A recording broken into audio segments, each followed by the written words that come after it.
ಓಂ ಶಾಂತಿ. ಇಂದು ಸತ್ಯತೆ ಮತ್ತು ಸಂತುಷ್ಟತೆಯ ಬಗ್ಗೆ ತಿಳಿದುಕೊಳ್ಳೋಣ. ಸತ್ಯತೆ ಎಂದರೇನು? ಸತ್ಯತೆ ಮಹಾನತೆ ಏನಾಗಿದೆ? ಸತ್ಯ ಶಬ್ದಕ್ಕೆ ಎರಡು ಅರ್ಥಗಳಿವೆ. ಒಂದು ಸತ್ಯ ಅಂದರೆ ಸತ್ಯತೆ, ಇನ್ನೊಂದು ಸತ್ಯ ಅಂದರೆ ಅವಿನಾಶಿ. ಮಾತು, ಕರ್ಮ, ಸಂಬಂಧ, ಸಂಪರ್ಕದಲ್ಲಿ ಒಳಗೊಂದು ಹೊರಗೊಂದು ಇಲ್ಲದಿರುವುದೇ ಸತ್ಯತೆಯಾಗಿದೆ. ಭಗವಂತನನ್ನು ನಾವು ಗೆಲ್ಲಬೇಕೆಂದರೆ ಒಂದೇ ಒಂದು ಶಕ್ತಿ, ಅದು ಸತ್ಯತೆಯ ಶಕ್ತಿಯಾಗಿದೆ. ಸತ್ಯ ಹೃದಯಕ್ಕೆ ಭಗವಂತ ಒಲಿಯುವನು. ಪರಮಾತ್ಮನಿಗೆ ಪ್ರಿಯರಾಗಲು ನಾವು ಸತ್ಯತೆಯ ಶಕ್ತಿಯನ್ನು ಹೊಂದಿರಬೇಕು. ಭಗವಂತನನ್ನ ಸತ್ಯಂ ಶಿವಂ ಸುಂದರಂ ಎನ್ನುತ್ತಾರೆ. ಅವನು ಸತ್ಯನು, ಅವನು ಅವಿನಾಶಿಯು, ಅಕಾಯ ಮತ್ತು ಅವ್ಯಕ್ತರು ಆಗಿದ್ದಾರೆ. ಭಗವಂತ ಸತ್ಯತೆಯೇ ಮಹಾನತೆಯಾಗಿದೆ.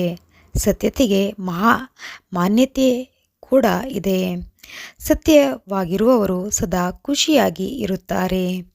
ಸತ್ಯತೆಯ ದೋಣಿ ಎಂದೂ ಸಹ ಮುಳುಗುವುದಿಲ್ಲ.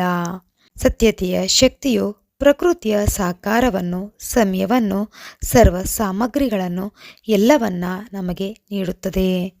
ಸತ್ಯವಾಗಿರುವ ಆತ್ಮರಿಗೆ ಸತ್ಯತೆಯು ಸದ್ಗತಿಯನ್ನು ನೀಡುತ್ತದೆ.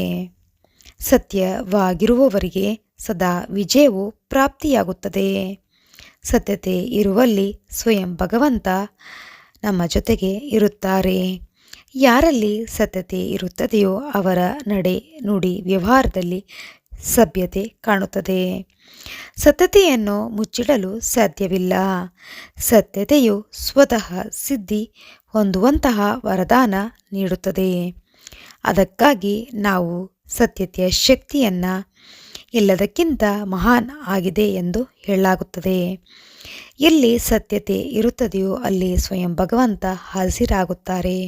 ಹಾಗಾಗಿ ದೈನಂದಿನ ಚಟುವಟಿಕೆಯಲ್ಲಿ ನಾವು ಏನೆಲ್ಲ ಸಂಕಲ್ಪಗಳನ್ನು ಮಾಡುತ್ತೇವೆ ಮತ್ತು ಕರ್ಮವನ್ನು ಮಾಡುತ್ತೇವೆಯೋ ಅದನ್ನು ಸ್ವಯಂ ಭಗವಂತನ ಮುಂದೆ ಸತ್ಯತೆಯಿಂದ ಅದನ್ನು ಹೇಳಬೇಕಾಗಿದೆ. ಆಗ ಭಗವಂತ ನಮ್ಮ ಪ್ರತಿಯೊಂದು ಕಾರ್ಯಗಳಲ್ಲಿ ಸಹ ಸಿದ್ಧಿಯನ್ನು ಮಾಡಿಕೊಡಲು ದಾರಿಯನ್ನು ತೋರಿಸುತ್ತಾರೆ.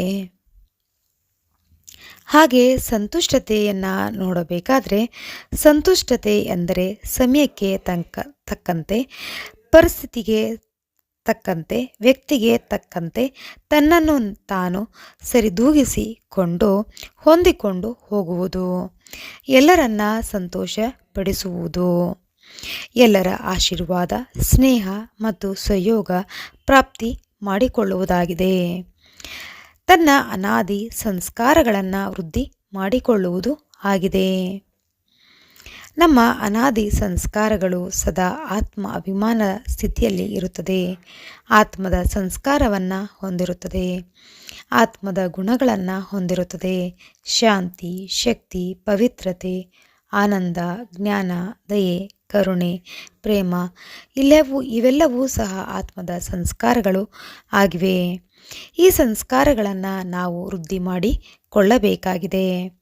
ಸರ್ವಶ್ರೇಷ್ಠ ಪ್ರಾಪ್ತಿಗಳೇ ಸಂತುಷ್ಟತೆಯ ಬೀಜ ಆಗಿದೆ.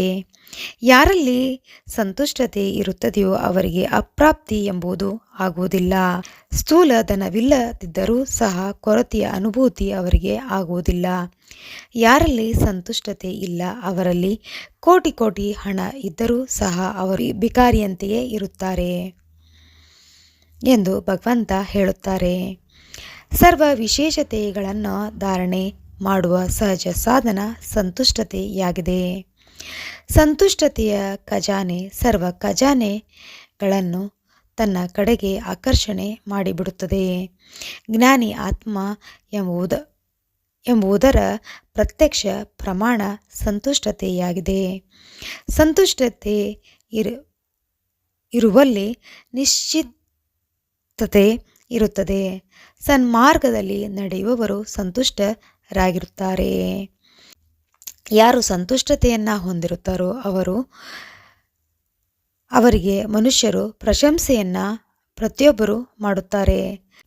ಸಂತುಷ್ಟರಾಗಿರುವವರು ಸರ್ವರಿಂದಲೂ ಸಹ ಆಶೀರ್ವಾದವನ್ನು ಪಡೆಯುವವರು ಮತ್ತು ಹಾಗೂ ಸರ್ವರನ್ನು ಸಂತುಷ್ಟಪಡಿಸುವವರು.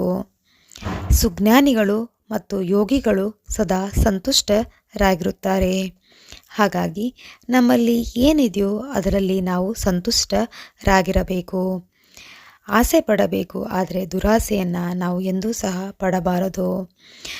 ನಮ್ಮಲ್ಲಿ ಇರುವುದನ್ನು ನಾವು ಚೆನ್ನಾಗಿ ಉಪಯೋಗಿಸಿ ಅದರ ಅನುಕೂಲವನ್ನು ಪಡೆದುಕೊಂಡು ನಾವು ಸದಾ ಸಂತುಷ್ಟರಾಗಿರಬೇಕು.